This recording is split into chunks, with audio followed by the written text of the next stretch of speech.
Hey guys, what's up? Scotchstick here, once again. Okay, time for the top 10. Let's get right into it. So, these are such good games. These are such good games. Right, first of all, now we actually ended part 1 there with Soul Blazer. No, we did not end it with Soul Blazer. I think Soul Blazer was like number 12 or 13. I don't remember, but either way, I talked about how that was part of a trilogy. Well, here's the next entrant in said trilogy right here.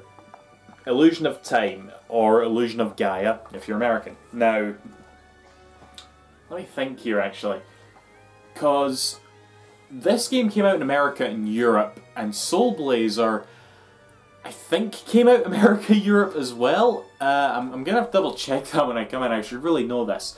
But this was the first in the Gaia trilogy that I actually played.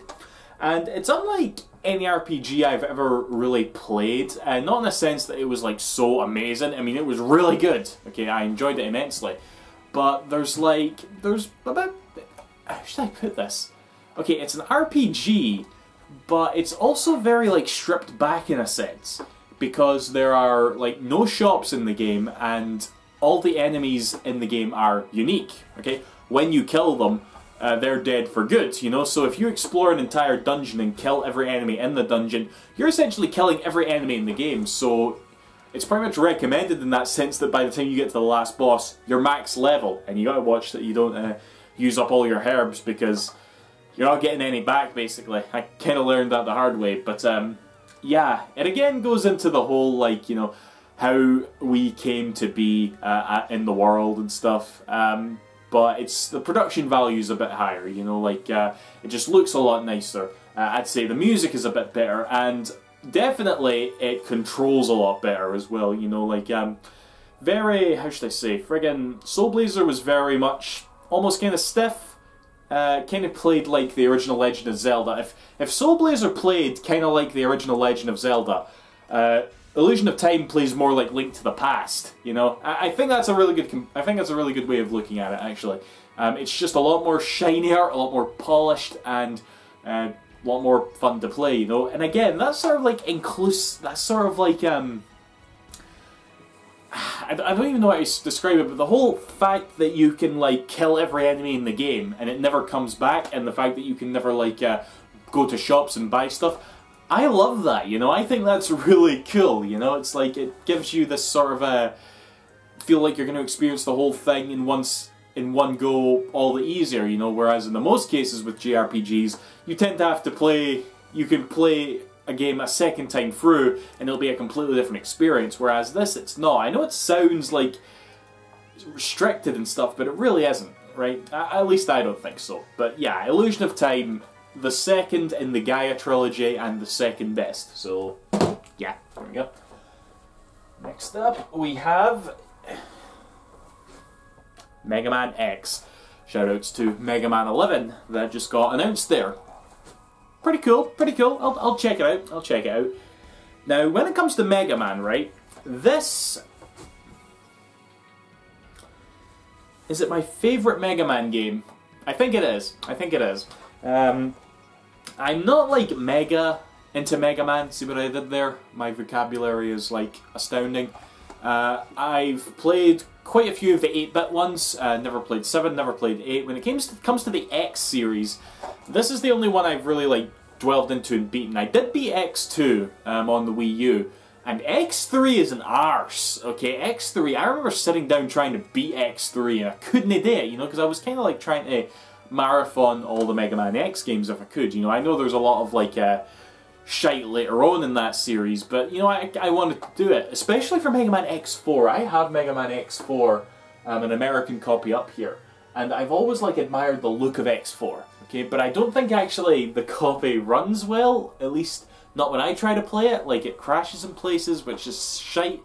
But as it stands in that regard, this is like the best one. You know, it's just got the best control. It's just got amazing music. It's like, it's Mega Man kind of at its finest, I would say. Right now I'm trying to decide if I like Mega Man, if I like X or classic Mega Man more than the other. I've definitely played a lot more classic Mega Man and nowhere near as much X. So I don't know. I don't know if I can answer that. But as it stands, this right here is my favourite Mega Man game. You know, it'll take a while to top this, or maybe I just need to like play some more games in the series or something. I don't know. But yeah, that's Mega Man X. Mega Man X. All right. Number 8, we have, I can't remember what most of these are, I'm afraid. Oh, okay, yeah. Secret of Mana. When I started collecting games, right, Secret of Mana was one of those ones that I kind of had on my radar. And I had it on my radar because not only because it looked really good and a lot of people really liked it, but because it was rather pricey. You know, this is one of the pricier games you would get on the Super Nintendo. And it was just like, the reason I remember it so much, it was one of those moments where I kind of like built up my courage, just like, right, if I want to get into game collecting, I got to make these commitments. And it wasn't even like that much compared to what I spend on fucking games now, you know? It's just that at the time it was like, that's a bit pricier than I want it to be, but I went for it, and fuck me am I glad I did, because this is just another one of those like RPGs. I think like, you know what it was? I've always had this theory, right? Friggin' Nintendo, or whoever was in charge of like, you know, localizing games over here back in the day, was just like terrified of turn-based games. You know, we didn't get any Final Fantasies, we didn't get any like Chrono Trigger, nothing that made you, where you had to navigate a menu in order to do shit, you know? But we got like all of these action RPGs, you know, like you know, the Illusion, not Illusion, that's not Mickey Mouse, the Gaia trilogy and stuff like that, you know? So something must have been going on. But yeah, this was one that we did get, and yeah, it's you may have seen the remake that they're coming out with for like PlayStation 4. I think it looks kind of shit. I don't know. I look at it and I'm like, I don't know. It just doesn't have. It has nowhere near the same appeal that you can just get in a 16-bit sprite. That's just how I feel, you know. But yeah, the fact that you play as like 3 different characters, they all have their own like unique. They level up depending on how much you use like different magic and different weapons and that. I found that system to be like really rewarding and really addicting, you know. And again, I'm going to repeat myself a lot in this final stretch here, but the music was unbelievable. You know, the Super Nintendo and music, it just fits. You know, it's just a thing that console has. You know, it really does. And Secret of Mana is, counting the other RPGs, probably the second best RPG on the console, at least in my opinion. But yeah, I really hope that remake isn't shite. You know, go watch the trailer yourselves if you're interested. But I say stick with this one. So yeah, Secret of Mana, number 8. Yes. Okay, number 7. Ah, okay. Here we go. Harvest Moon. Now, when I first played Harvest Moon, okay, or when I first got into what is now my Harvest Moon phase, it was with Harvest Moon: A New Beginning for the 3DS. It was my first Harvest Moon game that I properly got into, and I got into it in spades. You know, I was, no pun intended. Fuck. Okay. But yeah, I just, you know, spades, you know, digging dirt like you're on a farm. Anyway, as soon as I was finished with A New Beginning, I thought to myself, right, that's it, I'm in, right? I have to get every Harvest Moon game I can possibly get my hands on. And this was only released in America and Japan, so this is a reproduction cartridge right here. At least, no, actually, this one might be, legit. I can't even mind, fuck, but I got this. I got it on the Wii U, first of all. It was on the Wii U Virtual Console. Because I remember thinking to myself, right, I like Harvest Moon now. I want to see if the thing I like about the latest Harvest Moon game is still present in the very first one. And thankfully it was. Sure, everything was a lot more clunkier and a bit more tedious and stuff, but I still got like quite into the game. And I was going through my first year, and I reached the fall, you know, like autumn season. And I realised I fucked up, because in this game you can't plant plants or vegetables or whatever in fall or in winter. You can only do it in spring and summer. And I didn't have any animals at the time. I was only focusing on like fucking vegetation. So I was like, fuck, my save file's useless, you know? So I kind of just stopped playing it at that point. I was like, fuck. But then I played some more Harvest Moon games, and I was still very much on a Harvest Moon high. I think it was like Story of Seasons for the 3DS that I beat, that I thought, you know what, I'm going to go through Harvest Moon again, I'm going to beat it. And I really powered through this game, right? I don't think I played it properly. I don't think you can like speedrun a game like this, but I did like rush through it. I tried to like do everything. I wanted to get like married, and I wanted to like have a kid, and then that would be me like satisfied with it. And I did that within the space of like an in-game year. I took advantage of a few like programming errors and glitches that you get in the game, to be fair, but it was quite the experience playing it like that, and as a result, this is definitely one of my big favourites when it comes to the Super Nintendo, you know. I love this series to death, and this is the first game in that series, and it shows, you know, the stuff that I love is still present, it still really is. So, yeah, Harvest Moon. Harvest Moon. Okay, number 6. Okay. Alright. Alright. Actually, I'm kind of nervous. I have some controversial things to say. Donkey Kong Country, yeah. My first Donkey Kong Country game, the best Donkey Kong Country, as far as I'm fucking concerned. I think fucking Donkey Kong Country 2, Diddy's Conquest, yeah, is one of the most overrated games of all time, okay? When you have that conversation with your friends, it's like, what games do you think are overrated that everybody else fucking loves? I will always say fucking Donkey Kong Country 2. That's just how I feel about that game. I play it and I'm like, this is this game but just not as good, you know? I didn't think the levels were as good. I hated the fact that you had to like spend in-game resources to save, at least I think that's how it went and that. And like, the game's soundtrack is so overrated as well, you know? I can't hum a single tune from Diddy's Donkey Kong Country 2, everybody goes nuts over that soundtrack. You know, Sticker Star Symphony is the only one that comes to mind, but that's more of like just this atmospheric background noise thing, you know? It's not really anything magical, at least not for me.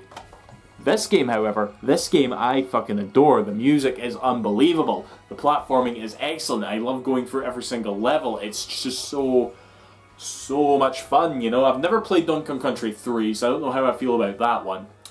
But yeah, like, it gets so overshadowed by the sequel, and I just don't get that. I've already pissed off everybody, so fuck it, I might as well go all the way. Returns was awesome, but it was shite with the fucking waggle, you know? That's what you were doing the whole fucking game. Thank God they put it on the 3DS where you can actually play it. Tropical Freeze was way better because you didn't have to use the waggle, you know? Yeah, okay, we'll move on from that. Donkey Kong Country, number 6. It's number 6. Okay. And number 5, the final entry in the Gaia trilogy, as it were, Terra Nigma. Now, this was pretty much like all the stuff that you could love about the first 2 games in this trilogy. And keep in mind, they're only trilogy because they were made by like the same people and share certain themes. I don't actually think they were really, I don't think they connect on a canonical level. But the places that this game goes is pretty unbelievable. You explore pretty much the whole world as it's building, and I don't want to go too much into that. Like, that's not how the game starts. The game starts, you're in fucking... I don't even want to say it, but suffice to say, the things that you do in this game, the moments that it has, are really, really something to behold, you know? Like, I don't know how convincing I'm sounding right now. I played for this game, I've just played it through just the once, okay? And it's this high on this list. It is really just one of the best, okay? Real-time strategy, not real-time strategy, action RPG, again, once again, plays somehow even better than Illusion of Time, you know? It's just... yeah, just go play this game, right? And one of my, you know what actually is my favourite thing about this game? America, you never got this. Okay, to be fair, that's kind of shite. You know, everybody should play this excellent game, but considering the amount of RPGs we didn't get over here, I'm gonna take that. I'll take this. I'll definitely take this. With the exception of one other one, which we'll probably talk about in a bit. But regardless, Terra Nigma, amazing stuff. Right, and okay, we got 4 left here, right? And see these next 3. these next three are kind of like the holy trinity of the Super Nintendo library. They're the one, and they're all like this high, and you're just gonna like roll your eyes and shit because, oh god, like these games are this high on every fucking Super Nintendo list. But they're there for a reason. I just was like I was laying all the Super Nintendo games out, trying to like make an interesting list, and these games ended up this high. It's like everybody's gonna be. I'm already gonna complain about Donkey Kong Country 2. I don't need to give people any more ammunition to like leave a nasty comment, but fuck it. Fuck it. Number 4 is Super Metroid. Now, this is definitely... Metroid is a series that I'm a fan of. I really like the games. I've played quite a few of them. I've played through the Metroid Prime Trilogy. I've played through both the ones on the Game Boy Advance. I played through Other M. That was a piece of shit. I played through Samus Returns, just like... came out this year. That was really good too. But wouldn't say I love the series. Super Metroid, I love this game, okay? I actually, you know, it's so funny. It's so funny, because I remember I played through this game once, as I do with a lot of these games, it seems, that weren't, like, overly nostalgic, because I didn't have this when I was younger. And through that single playthrough, I kind of determined at one point that this is, like, in my top 10 games of all time. You know, that's how I felt when I had the game finished, you know? And I always look back and it's like, because I think I have it in a video somewhere, you know, where I say this is in my top 10. And I'm just like, do I really think that? But I played through it again a second time, just this year in fact. I beat Samus Returns for the 3DS and just sort of thought to myself, you know what, I'm going to play through Super Metroid again. That was, see if my love for that still reigns. And it fucking does, you know? Like, it's just such a perfect Metroidvania. Well, it's not even right to call it Metroidvania because it's the fucking series that kickstarted that along with Castlevania, you know? So it's a bit weird to refer to it in that regard. It's just a really good game, quite frankly. And one of the shining examples of the Super Nintendo, one that you will see in every single list. Frankly, 4 is probably too low for some people, and I don't disagree, you know? It's like, yeah, but I just had some games that I like more, so yeah, friggin' Super Metroid. Okay, now this next one is, again, very predictable, but I think I may have quite a bit to say about this, actually.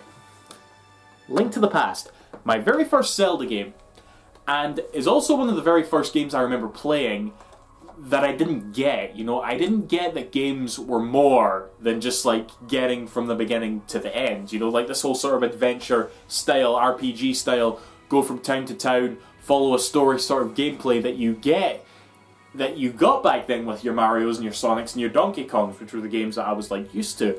I used to just boot this up. There was a save file on it. It wasn't my save file, and I used to just, like, load that up and walk around Hyrule, getting stuck, having no idea what to do. And it wasn't until years later, after I played Ocarina of Time and understood that game, that I kind of thought to myself, you know what, I'm going to go back and play Link to the Past, sorry. I pulled out my Super Nintendo, popped it in, started playing it. I didn't beat it. I didn't beat it for whatever reason. Then, years and years later, the Wii came out, and Link to the Past came out in the Wii Virtual Console. I bought it, and I'm like, I'm going to beat this time. And I didn't. I didn't beat it that time. I'm like, what the fuck is going on? And I think even in between that, I played like the Game Boy Advance version as well. But then I just was like, okay, fuck it. I think this was around the time... I think it was like around it was after Twilight Princess, obviously, but I thought to myself, I am going to beat this game. I loaded up an emulator, and I abused the shit out of save states, and I finally got to the end of A Link to the Past, and I was like, finally, it's beaten. And I remember it being like really, really hard for some reason. I don't know why, I just do. But then, Skyward Sword was about to come out, okay? And I remember telling myself, I'm going to have like a little marathon of Super Nintendo games. And I thought to myself, I really need to play for Link to the Past again. So I did. And I did it on the Wii this time, you know, like the, no save states and shit. And, I sort of played it, and it was like I was playing it for the first time, honestly, because it was like, I didn't find it hard. I just played it, and I was like, yeah, I have a really weird relationship with this game, honestly. I kind of want to go into, like, how this game gets compared to Ocarina of Time a lot, and there's this sort of divide with like 2D fans and 3D fans. But fuck it, I'll not touch on that here. Fact of the matter is, the game just squeaked. I swear to God, it just fucking squeaked. There's a mouse in here. Okay. Link to the Past. It's good, it's good. Did the camera pick up that squeak? I'm gonna look at that later. Hopefully it did. Right. Okay, and number 2, right. Actually, I lied before. It's not like extremely predictable, okay? I'm sure many of you are expecting something here. Yes, it's Mario, but it's not the one you're thinking of. Super Mario All-Stars. Guys, this was the first game I ever played, okay? I just remember waking up Christmas morning, here's this fucking thing on the telly. No idea what a fucking game is, you know? I start playing it, the rest is history, okay? It's got 4 Mario games from the NES, all like remastered, all looking so pretty, all just like, I guess it's a HD collection from back then, I guess, I don't know, but it was just, the amount of hours I've spent playing this one is, I don't even want to think about it. Mario 3 specifically, but big shoutouts to like Mario Brothers 1 as well. I remember beating that one for the first time as well. It was weird. Back then I didn't think much of Super Mario Brothers 2, and I still don't really think much of Super Mario Brothers 2 to be honest. I don't know.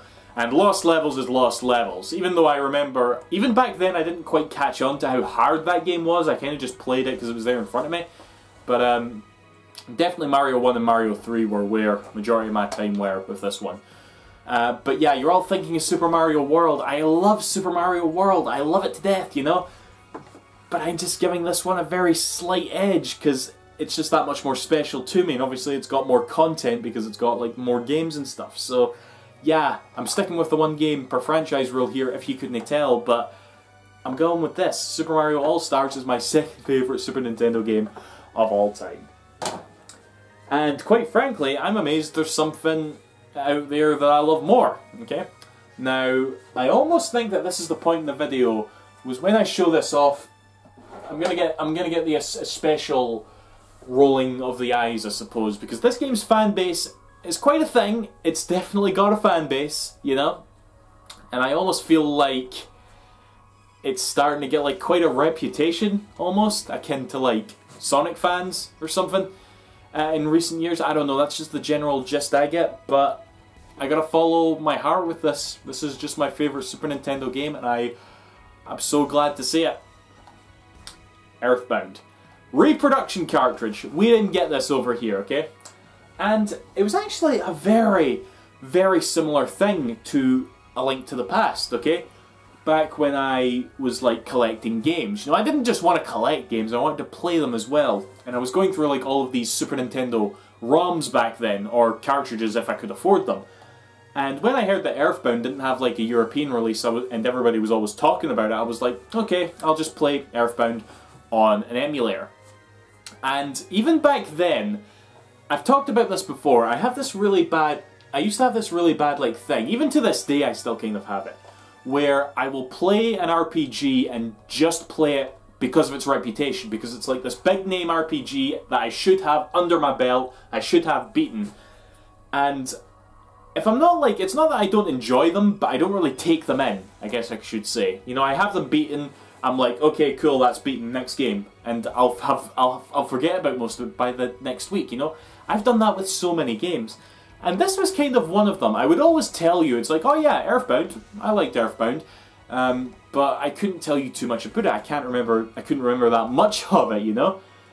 And even worse is that this game has some of the most hilariously insidious copyright protection in the world, in that if you were playing on a pirated console, or on an emulator in my case, you would get to the final boss and it would just crash, and if it was a pirated cartridges, it would delete your save data. It literally waited until you got to the fucking end of the game and would just wipe everything, okay? I really don't want to think about how that was for kids who just happened to come across pirated cartridges and maybe they would start from the beginning again, seeing if they could do it all again, and it would just happen again. That must have stung. That must have really stung. You were so cruel, Nintendo. You were so cruel. But I remember I was hearing a lot about Mother 3, and this is like about 4 years ago. I had this like urge to play Mother 3 because people would always talk about Mother 3 like it was this fucking holy thing, you know? So I'm like, okay, I'm gonna see if I can get a reproduction cartridge of Mother 3. And I did. It was fan translated, obviously. And I got the cartridge, but I remember also thinking to myself, you know what? I don't remember much about Earthbound. I think I should play Earthbound again. And I did buy Earthbound on the Wii U because I bought it when it first came out on the Wii U because that was like a big deal at the time, you know? I bought it, but didn't really have too many plans to actually play for it again. So I'm like, okay, I'll buy it on Wii U, I'll play through it again. And again, it was like I was playing it for the first proper time, maybe, at this point. I remembered, like, everything that happened in that game. I'm like, how the fuck did I miss this the first time round? It's like everything that happens in the game is so much more hilarious, so much more heartwarming to me now. I saw, like, little details that I didn't see the first time through. It was like, this game is one of the most special things I will ever play. And when I was done with it, I went on to Mother 3. Loved that almost the same, quite frankly. I even love fucking, like, this is Earthbound, this is a reproduction case here for the first Earthbound on the NES. I love that game. Might be my favourite game on the NES, quite frankly. You know?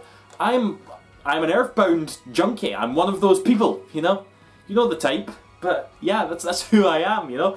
This is the best Super Nintendo game I've ever played, and the fact that it came so recent in my life just speaks volumes for my love for it, quite frankly, you know?